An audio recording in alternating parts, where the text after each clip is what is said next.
tous, aujourd'hui je voulais parler avec vous des 5 blessures. Les 5 blessures qu'on a tous à l'intérieur de nous et qui vont justement se mettre en place dès l'enfance. Vous vous souvenez, si vous avez regardé la petite formation que je propose, qui est une introduction nécessaire à l'accompagnement individuel pour mettre en place justement l'accueil, l'écoute intérieure. Cette formation, donc des vidéos 0 à 27, qui reprend donc tout le contenu, parle justement des blessures et des souffrances. Vous vous souvenez, le petit bonhomme, les certaines couches. Et ces blessures-là vont se mettre en place justement dès l'enfance. Donc chacun d'entre nous, au même titre que les rôles que l'on va prendre, je vous invite à regarder pour ça la vidéo qui reprend les différents rôles victime, bourreau, sauveur. Eh bien, on va être tous également soumis aux mêmes blessures, selon les personnes bien sûr, mais on va avoir une blessure de prédilection, on va dire, en tout cas celle qui se met en place dès l'enfance, et puis plusieurs autres, mais qui vont être moins importantes, de la même façon que les stratégies de protection, dont je parle dans la formation, qui sont la fuite, le déni, l'alimentation. On va en avoir une, et puis on va tourner autour des autres. Pour les 5 blessures, c'est exactement la même chose. Ce qu'il faut bien comprendre, c'est que tout pendant qu'on n'aura pas guéri ces blessures-là, eh bien ça va être compliqué de créer sa vie comme on l'entend, entre guillemets, de façon beaucoup plus légère. C'est-à-dire que la vie étant bien faite, vous vous souvenez, je vous invite vraiment à regarder les vidéos si vous ne les avez pas vues, le bonhomme avec les couches, eh bien la vie va systématiquement nous amener des événements, des rencontres, des situations qui vont venir appuyer sur les boutons rouges, appuyer sur les souffrances, les blessures qu'on a accumulées dans le passé et puis qui ne sont pas guéries. L'invitation justement, ça va être de s'en occuper, de devenir responsable et autonome de notre état intérieur, donc de tout ce qui a été vécu. Aujourd'hui, on est capable de le faire de façon très autonome et responsable, et grâce à justement cette écoute intérieure si particulière, de venir revisiter tout ça pour enfin l'apaiser définitivement et guérir toutes les blessures qui nous empêchent pour le coup d'avancer et qui nous font tourner en rond tout le temps dans les mêmes mécanismes, les mêmes situations. Au bout d'un moment, on finit par se dire, mais bon sang, j'ai beau changer de situation, de relation, peut-être de pays, de travail, eh bien j'ai toujours ce mal-être qui revient sans arrêt. Au bout d'un moment. Parce que bien sûr, à chaque changement, c'est un petit peu la lune de miel, comme à chaque changement de relation. On va être dans l'euphorie du nouveau, du renouveau, on est rempli d'espoir. Et c'est vrai que cette période-là est plutôt sympathique, donc on change de job, on peut changer de maison, changer de région, changer de pays, peu importe. Et puis, même à l'autre bout de la galaxie, on pourrait changer de planète, pourquoi pas. Malheureusement, on se rend compte au bout d'un moment que notre mal-être qui est intérieur est toujours là et qu'il sera toujours là, quoi qu'on fasse à l'extérieur. Donc l'invitation, c'est vraiment d'aller s'en occuper à l'intérieur. Il n'y a que par là, malheureusement, je dis malheureusement, c'est comme ça, qu'on va pouvoir complètement guérir et apaiser toutes ces blessures. Alors, qu'est-ce que c'est que ces blessures, justement? J'en ai pas parlé pendant la formation. Je vous ai bien prévenu, cette formation de 0 à 27 est une introduction. Donc, pour le coup, il y a plein d'autres choses. Si je développais tout en vidéo, je pense qu'il y aurait des centaines de vidéos. Parce que c'est vraiment avec l'accueil, j'appelle l'accueil, justement le fait d'accueillir tout ce qui se passe en nous. Donc pourvu que ceux qui ont vu la formation et qui sont en accompagnement voient de quoi je parle. Accueillir tout ce qui nous traverse, accueillir tout ce qui est, nos pensées, nos émotions, notre ego, nos limitations, nos blocages, nos peurs, nos doutes, nos colères, notre anxiété, etc. Pour pouvoir justement le mettre au service de notre vie de tous les jours. Donc, ne serait-ce que déjà pour être responsable de notre état intérieur, pour acquérir beaucoup plus de paix et de sérénité à l'intérieur de soi, ce qui est quand même pas négligeable. Guérir les blessures au passage, tout le passé, voilà, qui va justement du coup plus être souffrant et qui va nous permettre d'être libérés de tout ça, enfin. Et puis mettre au service l'accueil, au service de peut-être notre relation de couple, peut-être notre relation à l'argent, peut-être notre envie professionnelle, parce que arrivé à un moment, une fois qu'on a accueilli toutes les blessures, et enfin en tout cas qu'on a apaisé une grosse partie, on a envie de se réaliser.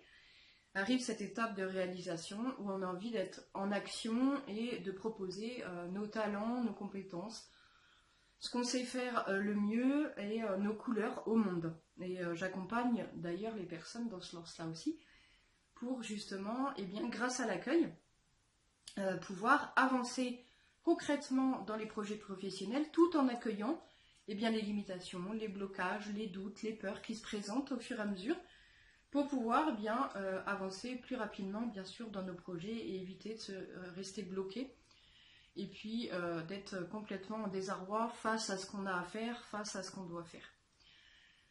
Donc l'accueil se met en place vraiment dans tous les domaines de la vie, vraiment tous.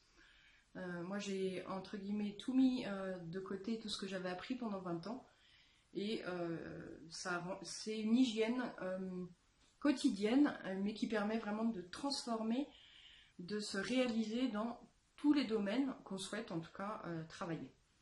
Donc je reviens aux blessures. Quand on est petit, donc avec l'histoire du petit bonhomme, vous vous souvenez, avec les couches, on a tous des blessures à l'enfance qui se mettent en place. Donc a été modélisé 5 blessures que vous connaissez certainement, qui s'appellent donc la blessure d'abandon, la blessure de rejet, la blessure d'injustice, la blessure d'humiliation et la blessure de trahison. Ces blessures sont donc, je l'ai mis, des blessures émotionnelles, et il faut bien comprendre qu'elles contrôlent notre vie de façon inconsciente. Pourquoi de façon inconsciente? Parce qu'on se rend bien compte, si je donnais un exemple, parfois on a envie de faire des choses, on a des aspirations, des envies, je sais pas, je pourrais prendre l'exemple par exemple de parler en public. C'est pas évident pour tout le monde de prendre la parole en public. Moi je me souviens qu'avant 15 ans, quand on me disait bonjour, je rougissais comme une grosse tomate et j'étais incapable d'aligner 2 mots. Donc ça a été tout un travail d'être capable de parler en public. Pourquoi? Tout simplement parce que j'avais justement cette blessure d'humiliation à justement apaiser et à venir voir à l'intérieur de moi pour pouvoir l'apaiser, la guérir et pouvoir faire en sorte qu'elle ne m'empêche plus de réaliser cette prise de parole en public. Donc grâce à l'accueil, il m'a fallu donc accueillir cette blessure d'humiliation. Qu'est-ce que ça fait quand on n'accueille pas justement ces blessures? On a des parties de nous, vous vous souvenez, on a tout à l'intérieur de nous, plein de petites parties de nous, et notamment, on a des parties de nous qui nous protègent. C'est le rôle de notre ego de nous protéger de ce qui est souffrant. Donc, lui, toutes les situations qui vont poser problème, dont il a souvenir que ça va pas être possible, ça va nous mettre dans une situation catastrophique, ou ça va nous mettre en danger psychologique, émotionnel, c'est non. C'est stop. C'est pour ça qu'il y a des peurs, d'ailleurs. Les peurs sont là justement pour créer le blocage, pour nous protéger. C'est pas pour nous enquiquiner, en fait, c'est vraiment pour nous protéger. Si je reprends l'exemple de la prise de parole, moi, c'était pour me protéger, clairement, pour m'éviter donc de revivre cette humiliation, parce que j'avais vécu des moqueries qui m'avaient vraiment blessée et qui ont fait que je ne voulais absolument plus me montrer en public. Il y avait un blocage total à m'exprimer en public, à me montrer, et donc forcément à faire plein de choses en public, et en tout cas à faire devant les autres. Donc j'étais plutôt à me cacher dans un trou de souris, et surtout pas me montrer. Donc à l'époque, ces stratégies, comme je l'explique, ce sont des mécanismes de protection, ont été nécessaires. Vraiment, c'est un système de survie, parce que j'aurais pas pu supporter d'être humiliée encore, et humiliée encore, et humiliée encore, et humiliée encore. D'accord? Donc ça s'est mis en place justement pour que j'arrête d'être humiliée. La seule façon que mon ego a trouvé à l'époque, et merci pour lui d'avoir été là, ça a été de ne surtout pas me mettre dans ces situations. Ok ? Donc je faisais tout pour surtout ne pas être en situation justement de prise de parole orale. Alors, je me souviens que par exemple au lycée, au collège c'était déjà compliqué, mais au lycée encore plus, j'ai réussi à passer à travers quasiment tous les oraux au lycée. Sauf le bac de français où là, pour le coup, il a fallu que je le fasse, mais je me souviens que même les entraînements d'oraux de français, eh bien, je m'arrangeais pour être malade, pas être là, me faire la plus petite possible pour me faire oublier. Enfin voilà, c'était vraiment ma stratégie de protection. Donc là, mon ego, en fait, vraiment me protégeait et l'objectif de l'accueil a été justement de voir ça, de réaliser cela et puis de remercier déjà ces parties de moi qui me protégeaient parce que vraiment elles ont été nécessaires, elles ont fait un job formidable. Donc on passe par cette étape de remercier ces parties de nous et puis on essaye de leur expliquer eh bien que arrivé à un certain âge, arrivé à l'âge adulte, on a envie justement de plus être piloté par ces parties-là. Parce que il faut bien comprendre que ces parties-là nous pilotent complètement en souterrain. C'est-à-dire que même après le lycée, j'avais beau vouloir prendre la parole, c'était impossible. Et je me souviens, il y a encore pas si longtemps que ça, quand j'étais professeure, et je devais prendre la parole, les premières prises de parole au conseil de classe, c'était une abomination. C'était terrible, je devenais toute rouge, j'avais la voix qui tremblait, enfin c'était une catastrophe, et du coup là j'étais vraiment en obligation pour le coup de parler, ça faisait partie du travail, mais j'avais les parties de moi, j'avais pas l'accueil à l'époque, qui m'empêchait vraiment de prendre la parole, qui faisait tout pour que je ne le fasse pas, de peur justement de revivre cette humiliation. Le pire c'est qu'en plus, pour le coup quand on n'a pas le choix et qu'elles sont là, eh bien on va faire une prestation orale assez catastrophique pour le coup, et du coup revivre quand même malheureusement l'humiliation, et ça va nous inciter à trouver d'autres stratagèmes pour ne continuer à pas avoir à prendre la parole. Là je donne un exemple concret, mais ça peut être bien sûr plein d'autres sujets. Donc le travail avec l'accueil, ça a été justement de remercier, donc je disais, cette partie de moi qui a été vraiment au service de mes blessures et de mes souffrances, et qui m'a protégée de cette humiliation et qui m'a protégée justement, qui m'a empêché de la revivre incessamment, donc c'était super. Donc on remercie cette partie de nous, mais on lui explique, et là ça va être tout un dialogue intérieur à mettre en place, justement à expliquer à la partie de nous et bien que aujourd'hui nous sommes responsables grâce à ce processus d'accueil. Donc on lui montre, généralement j'amène les personnes justement que j'accompagne à leur montrer aux parties de nous qu'aujourd'hui voilà, on est adulte dans cette posture vraiment très particulière intérieure, cette posture d'écoute, de bienveillance, d'amour. On lui montre à cette partie-là et on lui dit écoute, voilà, merci infiniment pour tout ce que tu as apporté, pour toute cette dévotion, pour toute cette énergie. Mais aujourd'hui, en fait, vraiment, ça m'empêche d'avancer. Donc, on va commencer le dialogue avec elle en lui disant, écoute, tu vois qui je suis aujourd'hui, je suis capable de gérer ça aujourd'hui, de transformer ça. Est-ce que tu serais d'accord pour lâcher un petit peu du lest?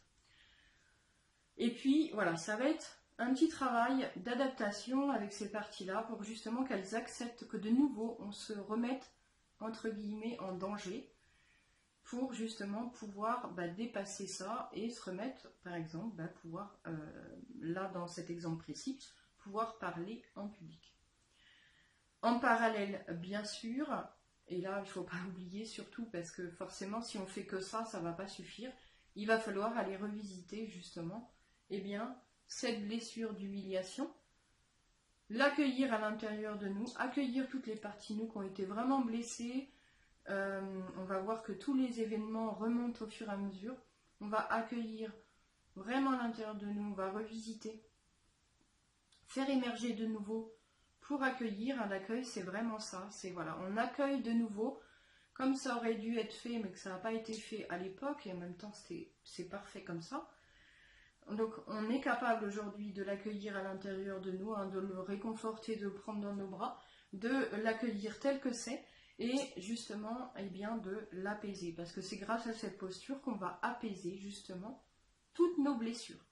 Donc une fois qu'on a apaisé toutes nos blessures d'humiliation, on n'est pas obligé d'accueillir toutes les blessures pour commencer à prendre la parole, mais il va falloir quand même il faut vraiment que le travail ait été fait quand même, je dirais, à peu plus de 50%, parce que de toute façon sinon ça ne va pas être possible.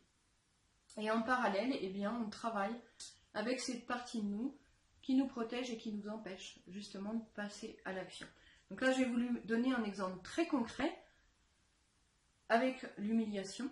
Vous n'hésitez pas en commentaire si vous souhaitez que je fasse des vidéos sur les blessures, là, que je vais justement présenter après, de façon globale. Je vais essayer de donner le maximum d'informations, mais peut-être je referai des vidéos sur chacune des blessures.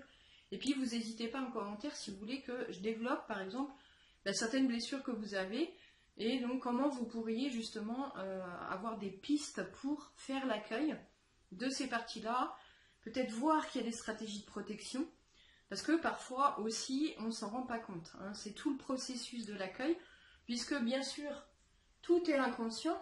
La plupart des choses sont inconscientes, donc il faut déjà que ça remonte à notre conscience grâce à l'accueil. Alors généralement, comment ça remonte à la conscience, c'est pas bien compliqué, c'est que, eh bien, par exemple, par rapport à la blessure d'humiliation, imaginez, vous êtes obligé de vous mettre en situation, comme moi à l'époque, en étant professeur, j'ai été obligée de me mettre dans cette situation de prise d'oral, donc cette peur de l'humiliation, puisque pour moi, c'était dramatique de devoir s'exprimer, de devoir m'exprimer justement devant des personnes. Et bien pour moi, la première étape, ça a justement été de faire l'accueil de faire l'accueil de ce que je ressentais. Première étape. Je ressens de la peur, de l'humiliation, et donc par rapport à cette situation, j'accueille toutes les parties de moi. Donc la partie de moi qui a peur de parler en public, la partie de moi qui a peur d'être humiliée, de ne pas dire les bonnes choses, qu'on se moque d'elle, qu'on la critique, de ne pas être à la hauteur, de bégayer, de dire des mauvaises choses, bref. Donc j'ai été obligée de faire tout ce travail d'accueil, donc d'accueillir toutes ces parties une à une, pour pouvoir les apaiser, donc une à une. C'est comme ça que se passe le processus d'accueil. Et puis, après, il a fallu justement... et puis après, je me suis rendu compte qu'il y avait justement ces stratégies de protection qui m'empêchaient aussi la prise de parole. Donc ça a été un travail, ça se fait en parallèle généralement, mais parfois, l'accompagnement personnalisé est nécessaire justement pour mettre en lumière, puisque les stratégies de protection sont là pour nous protéger. Donc si on reprend les stratégies de protection, on a le déni, la fuite, l'alimentation. Et bien parfois, elles sont tellement bien faites, par exemple dans le déni, qu'on n'a aucune idée qu'on a des stratégies de protection. Donc, le travail d'accueil risque d'être compliqué et très long, comme ça a été pour moi, puisque je vous rappelle que j'ai mis 4 ans, plusieurs heures par jour de façon très intense, à justement se mettre en place et comprendre tous les rouages intérieurs avant de pouvoir le modéliser à l'extérieur. Donc ce que j'apporte aujourd'hui, justement, c'est, entre guillemets, un accélérateur, c'est-à-dire que je vois chez chaque personne, puisque nous fonctionnons tous de la même façon, s'il y a des stratégies de protection, et à ce moment-là, on va tout de suite rentrer en dialogue avec les stratégies de protection, et bien sûr, on gagne un temps astronomique grâce à cet accompagnement et la vision justement de quelqu'un d'autre, de l'extérieur. Parfois, on a du mal à prendre du recul et à voir les choses telles qu'elles sont, et c'est parfait comme ça, parce que je vous rappelle que ce sont des stratégies de protection, elles sont là pour ça, et elles sont là pour ne pas être vues non plus. Puisque elles, leur job c'est de nous protéger, donc elles ne veulent surtout pas être détrônées, démantelées, Et donc ça va être tout ce travail justement petit à petit de se rendre compte qu'il y a des stratégies de protection et qu'il va falloir entamer le dialogue avec ces parties-là pour que justement elles acceptent à terme de complètement partir. Okay, et justement nous permettre de mettre en place d'autres façons de faire, peut-être enlever certaines croyances, certains blocages, certaines limitations, de ne plus avoir peur de certaines choses et pouvoir avancer. Donc et ça c'est valable dans tous les domaines de la vie, hein, puisque bien sûr dès qu'on sort un petit peu de notre zone de confort, eh bien les peurs, les doutes, voilà, il y a plein de choses, des blocages, des stratégies de protection qui se remettent systématiquement en place, parce que ben voilà, c'est la panique et elles ne veulent surtout pas qu'on soit blessé de nouveau. Donc je reviens aux blessures qu'il faut connaître. Prendre conscience déjà qu'on a des blessures et savoir mettre des mots dessus, déjà ça va aider. Dans le processus, on va avoir plus de facilité du coup à aller justement conscientiser tout cela et voir sur quelles blessures on doit travailler en priorité. Donc je rappelle les 5 blessures. Donc on a la blessure d'abandon, qui se fait donc dans l'enfance, comme toutes, hein, elles se mettent en place dans l'enfance et de là se mettent des stratégies de protection en place. On va vivre ce sentiment d'abandon enfant. Derrière, qu'est-ce que ça va provoquer? On va rechercher tout le temps l'amour, l'approbation, l'intérêt. On va essayer, ça va être des personnes à terme qui vont essayer de faire plein de choses, qui vont donner plein d'énergie, peut-être dans le don d'eux-mêmes. Hein, c'est des personnes qui sont dans le don de soi ou qui essayent de faire bien les choses tout le temps, de paraître un peu bon élève dans tous les domaines de leur vie, même si c'est difficile d'y être. Mais voilà, ou qui sont toujours là pour les autres et qui donnent d'eux-mêmes pour justement pouvoir être en relation, pouvoir être aimé. Je vous rappelle que l'objectif de l'être humain petit, surtout de l'enfant, et à terme, bien sûr, adulte, on est toujours là-dedans, c'est d'être vu, accepté, accueilli et aimé. Reconnu, bien sûr, et tout ce qu'il y a derrière. Donc, du coup, on s'adapte, hein, on n'oublie pas, on s'adapte inconsciemment à notre environnement, à ce qu'on a vécu, aux relations, et notre objectif, c'est d'être aimé, d'être accepté, d'être reconnu. Donc on va tout faire pour ça. Selon les personnes, ça va se modéliser de façon différente, bien sûr. Donc, bien sûr, au niveau de la peur de l'abandon, ça va être difficile pour le coup d'entrer en relation. Puisque parfois, ça va être des personnes qui vont éviter certaines relations, ou par exemple qui vont partir avant que la relation soit terminée, de peur justement de vivre l'abandon. Elles préfèrent le faire vivre que le vivre elles-mêmes. Ça empêche que ça peut être souffrant quand même de partir et de sentir l'abandon chez l'autre. Hein. Mais quand même, ça prend le dessus et on a tellement peur d'être abandonné qu'on préfère abandonner soi-même ou on va avoir une trouille énorme à rentrer en relation, clairement. Donc ça va être du coup des relations qui ne vont pas forcément être durables, ou carrément pas de relation, parce que là, si la peur est extrême, bah pour le coup, on s'isole, et même si on est malheureux de cette solitude, et malheureux de ne pas être en relation, malheureusement, notre stratégie de protection préfère qu'on ne soit pas en relation, de peur de revivre de nouveau cet abandon. Je vais rester là-dessus. Dites-moi dans les commentaires si vous souhaitez que je fasse une vidéo beaucoup plus approfondie qui explique vraiment cette blessure et tous les cas de figure qu'on peut y rencontrer, parce que sinon la vidéo va durer 2 heures et ça fait peut-être un petit peu beaucoup, mais dites-moi si ça vous intéresse.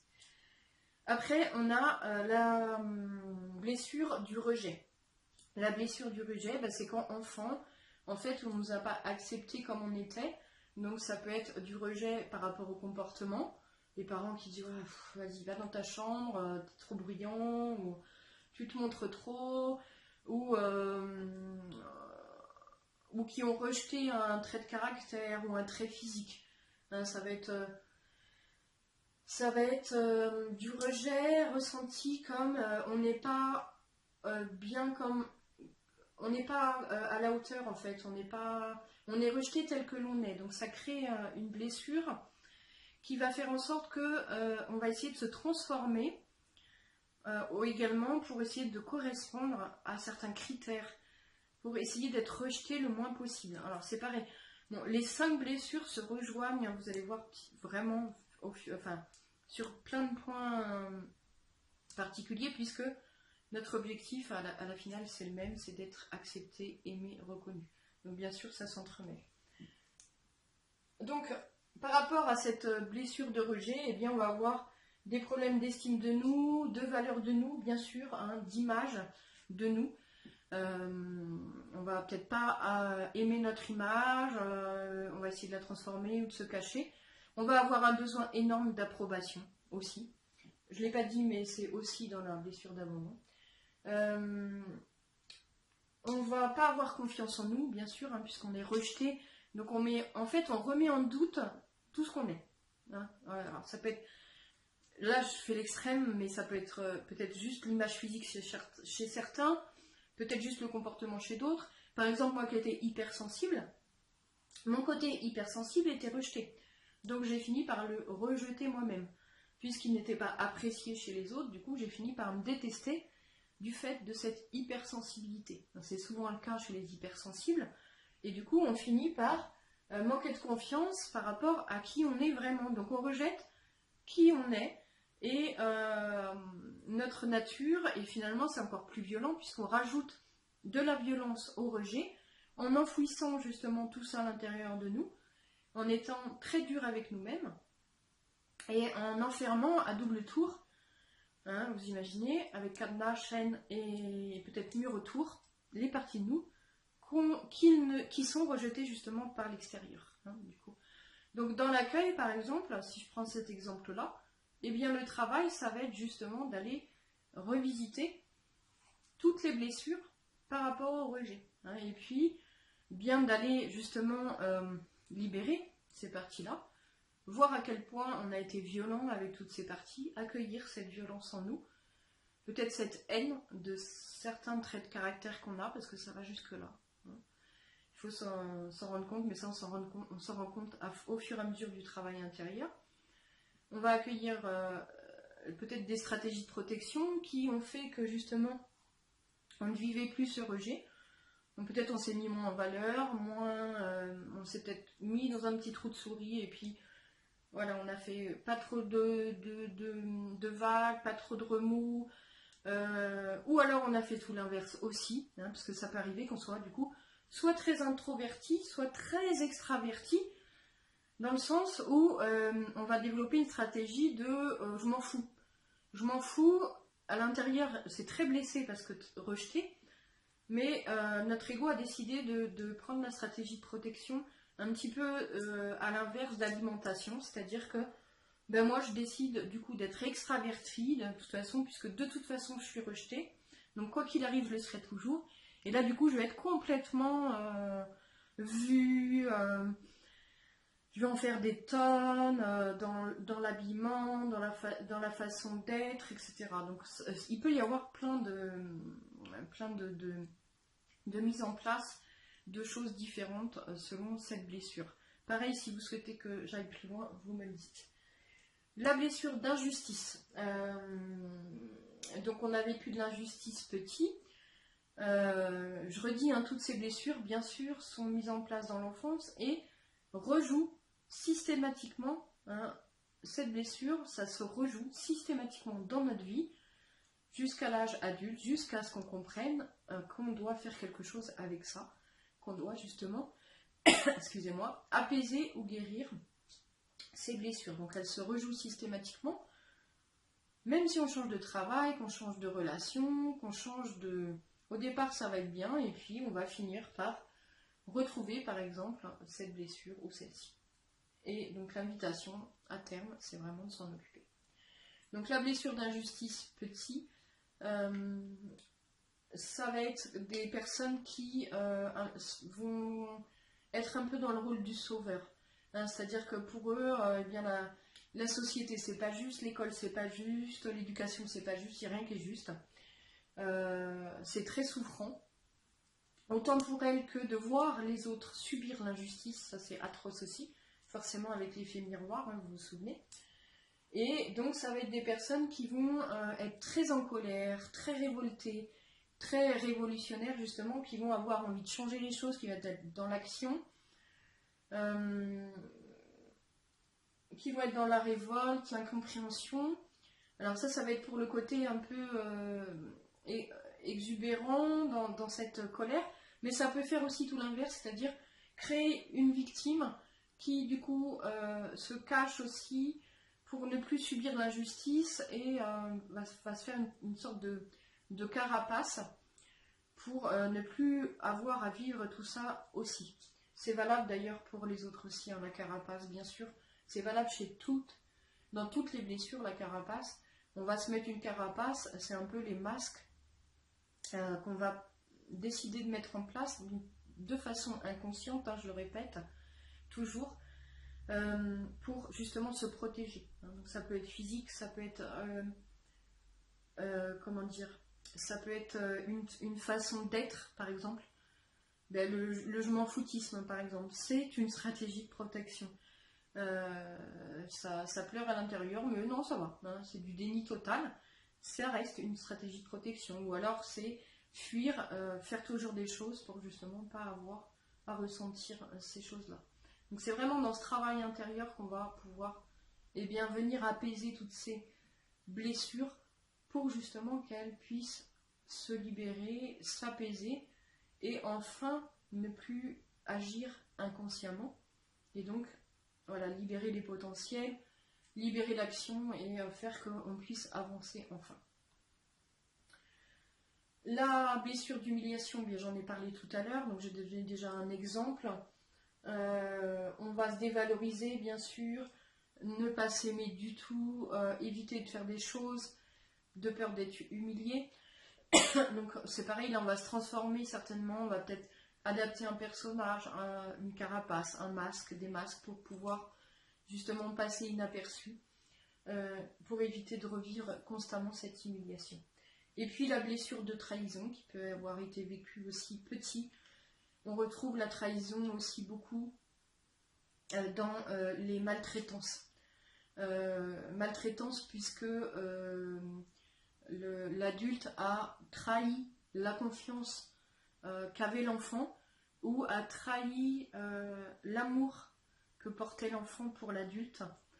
Et du coup, ça va être une blessure notamment très difficile aussi à accueillir parce qu'il y a eu des conséquences assez terribles généralement qui ont créé ces blessures de trahison petit. Hein, c'est pas de la petite trahison, c'est vraiment j'ai été trahi, on n'a pas respecté qui j'étais, ou on a trahi ma confiance, on a trahi mon intégrité. Donc c'est quelque chose de très très très profond qui va se mettre en place et qui va du coup jouer des systèmes de protection, ben là pour le coup très très importants aussi, voire qui vont nous empêcher de complètement être en relation avec des carapaces, et on va rentrer soit dans un très très fort caractère pour vraiment être froid, distant et tenir les gens à distance, donc quelque chose de très très très très imposant, ou complètement à l'inverse dans la victimisation, et on va faire tout pour ne pas revivre cette trahison qui malheureusement va se revivre en boucle, vous l'aurez bien compris maintenant, puisque tout ça va se rejouer systématiquement tout pendant que c'est pas vu, accepté, accueilli et aimé à l'intérieur de nous. On aura beau faire malheureusement tout ce qu'on peut à l'extérieur, ça ne changera rien. On aura beau être conscient, hein, c'est pareil, les gens qui me suivent et que j'ai en suivi le comprennent bien maintenant. On aura beau être conscient, et on a beau être conscient, la plupart des personnes qui viennent me voir sont conscients de leurs problèmes depuis 10, 20, 30, 40, même parfois 50 ans. Et ça ne change rien, parce que c'est toujours là, et parce que justement ce sont des stratégies qui agissent à l'intérieur de nous. C'est hors de notre contrôle, vraiment. Donc il n'y a que dans ce travail intérieur qu'on va pouvoir justement aller à leur rencontre, et puis voir avec elles si elles veulent bien justement lâcher un petit peu du lest, c'est des sortes de contrats, de dialogue, de prise de parole avec ces parties-là, pour lâcher du lest petit à petit, et pour pouvoir arrêter justement ces schémas-là. Mais je vous rappelle que il va falloir aller revisiter du coup toutes les blessures qui ont été justement accumulées à l'intérieur de nous, qui sont encore là, qui sont cristallisées. De toute façon, il suffit que cela se rappelle à notre conscience pour qu'on voit que c'est encore là, bien sûr, très frais, très prégnant, et que l'émotion est encore là, et que le mal-être est encore là, et voilà. À part les personnes qui sont dans le déni, parce que effectivement les personnes qui vont être dans la stratégie de déni, pour le coup, vont occulter complètement. Donc ça va être des personnes qui vont conscientiser ce qu'elles ont vécu, mais ne ressentent plus rien. Il n'y a plus d'émotion, c'est tout bouclé, tout mis sous caisse, tout emmuré, pour plus rien ressentir. Donc c'est la stratégie de protection. Donc là, le travail va être vraiment plus, on va dire, plus minutieux. Il va falloir y aller plus pas à pas. Et là, l'accompagnement est presque, je dirais, indispensable, parce que, eh bien, tout seul, c'est compliqué, vraiment très difficile du coup d'y aller, puisqu'on est dans le déni. Donc si on n'a aucune conscience de tout ça et qu'on ne sait pas comment aller voir justement et aller reconnecter, renouer avec ces blessures qu'on ne sent plus, ça va être difficile. Donc je disais, ces schémas tournent en boucle dans notre vie, donc ça va être une sorte de répétition, et puis c'est une prison. C'est une prison dans le sens où ça se rejoue constamment. Et on a beau... souvent les personnes me disent, oui mais la volonté, on est conscient de tout ça. Oui, certes. Moi j'ai été, je le dis souvent, 20 ans consciente de tout ce que j'avais vécu. Vraiment, j'avais tout analysé dans tous les sens, puisque je m'intéressais beaucoup à la psychologie, à tous ces schémas, à notre inconscient. Donc j'avais absolument tout analysé. Donc, mais malheureusement, ça ne suffit pas, et la volonté ne suffit pas non plus. J'avais beau, par exemple, comme je donnais l'exemple de prendre la parole, vouloir essayer de prendre la parole, c'était impossible. Il y avait une peur qui arrivait extrême, qui prenait toute la place pour le coup, qui était là justement pour m'en empêcher. Donc on se rend bien compte dans notre vie quotidienne, et je vous invite à le remarquer, qu'on a beau comprendre, savoir quelles sont nos blessures, comprendre le travail qu'il y a à faire, comprendre que si on passe au-dessus de ces blessures ou de ces peurs, on va aller mieux. On a beau également avoir la volonté de vouloir le faire, eh bien ça va malheureusement pas suffire, parce que ces stratégies sont là pour nous empêcher, et Dieu sait qu'elles sont droit debout. Comme je dis souvent, c'est un peu l'image du chevalier servant qui est avec l'armure et qui va empêcher de passer. Donc il a toutes les armes, il bouge pas d'un iota, et on ne passera pas, parce que lui, son rôle justement, c'est de nous protéger. Et merci, parce que ça a été bénéfique et nécessaire, je ne saurais le rappeler assez. Bien sûr, c'est beaucoup d'amour pour nous, ces parties-là, elles ont été nécessaires et elles nous ont servi à survivre jusque-là. Donc heureusement qu'elles se sont mises en place, parce que sinon, notre état psychologique sera encore pire. On n'aurait peut-être pas survécu d'ailleurs à cet état émotionnel aussi intense et aussi prégnant. Donc vraiment, il faut se rendre compte que c'est important que ça ait été là, et on remercie ces parties-là de nous. Mais du coup, ça ne suffit pas d'en avoir conscience, ça ne suffit pas de savoir quoi faire, la volonté ne suffit pas à les désamorcer. Le désamorçage ne se fera qu'à l'intérieur de vous, avec une action de dialogue, d'accueil, d'écoute. Apporter de l'amour à ces parties-là, parce que vraiment, en plus, on se rend bien compte que derrière tout ça, il y a énormément d'amour pour tout. Toutes nos parties font des choses par amour, justement pour qu'on soit vu, accepté, accueilli, aimé, reconnu, etc., etc. Donc, à la base, c'est vraiment que de l'amour. comme je dis souvent, c'est très maladroit, certes, mais c'est que de l'amour. Donc une fois qu'on rentre en dialogue avec ça, dans cette posture justement de conscience et d'amour, on voit l'amour que c'est, donc on remercie, on aime toutes ces parties-là de nous, et comme elles nous voient comme nous sommes maintenant, elles peuvent lâcher du lest et tranquillement nous laisser prendre la place de justement cette responsabilité intérieure. C'est vraiment retrouver ce pouvoir intérieur, du coup, conscientiser tout ce qui est inconscient, puisque pour l'instant, ce qui dirige votre vie, en sous-main, justement, c'est l'inconscient. On aura beau vouloir avoir la volonté, malheureusement on se rend compte que notre inconscient, il est là, et il est mouse costaud, et il nous empêche justement de se transformer, d'avancer comme on aimerait. Donc ça va être tout ce travail, de se rendre compte de tout ça, d'aller en dialogue à l'intérieur de vous, d'apprendre à aimer toutes ces parties de vous, à conscientiser tout cela, et à récupérer la place, justement, cette place de retrouver son pouvoir personnel, en souvent ce que je dis, cette autorité personnelle, retrouver ce pouvoir personnel, en accueillant avec beaucoup d'amour, beaucoup d'empathie, beaucoup de tendresse, beaucoup d'affection toutes ces parties-là de nous. Parce que, attention, bien sûr, on ne va rejeter aucune chose. Puisque tout ce qui va être rejeté va rester.